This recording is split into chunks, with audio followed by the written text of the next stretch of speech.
Angola, Égypte, Sénégal, Tunisie, c'est la vérité des quarts de finale qui a vu 8 nations issues de la phase des poules s'affronter ce mercredi 4 novembre 2024 au gymnase jumelé Stade des Martyrs de la Pentecôte.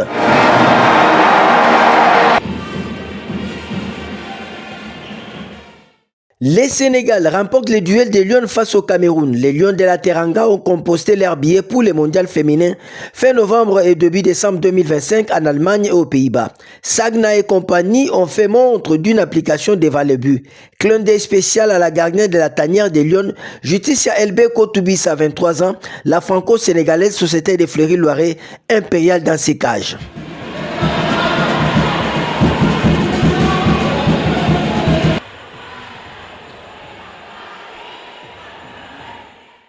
Avec ses 8 buts, la demi-centre Chana Sondage, 28 ans, souhaité de Bruxelles handball en Italie, a permis aux Tunisiens de s'imposer face au Congo-Brazzaville, demi-finaliste lors de la CAN sénégalaise. Déjà à la pause, les Aigles du Carthage de la Tunisie mènent 13-11. À Gilles explosive, les Aigles imposent leurs griffes pour finalement s'imposer 28-24 et restent encore en course pour un 4e sacre africain.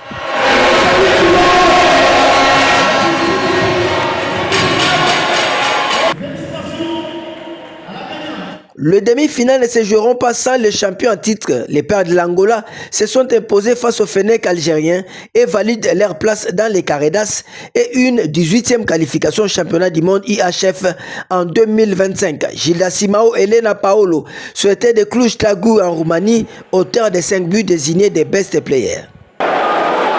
L'armée de joie, crie, danse, victoire pharaonique de l'Égypte face à la nation organisatrice, la RDC, avec Mariam Omar Ibrahim au sommet de son art et Annie Mahmoud Diarra efficace. Les Égyptiennes ont imposé la maîtrise du jeu en face des léopards, un peu physiquement moindris malgré la forme étincelante de sa capitaine Mouassé Samouenge Christiane.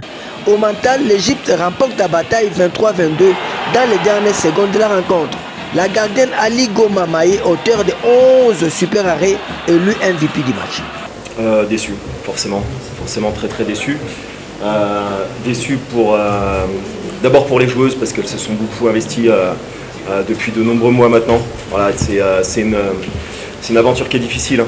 C'est une aventure qui est difficile, qui a une longue préparation et forcément déçu pour elles parce qu'elles se sont donné vraiment corps et âme pour cette équipe. Et puis déçu pour tout le monde, pour la fédération qui a porté le projet, pour le peuple congolais qui nous a poussé jusqu'au bout. Voilà, déçu pour tout le monde forcément. Et ça fait 12 ans que je n'ai pas joué avec les sélections. Je suis revenu maintenant après 10 ans. Je suis très très très fier. Merci le coach, merci à mon équipe, merci à tout le monde. C'était notre rêve de qualifier pour le mondial pour la première fois de l'histoire. Je suis très très très contente, très heureuse. Grâce à Dieu, alhamdoulilah. Merci beaucoup.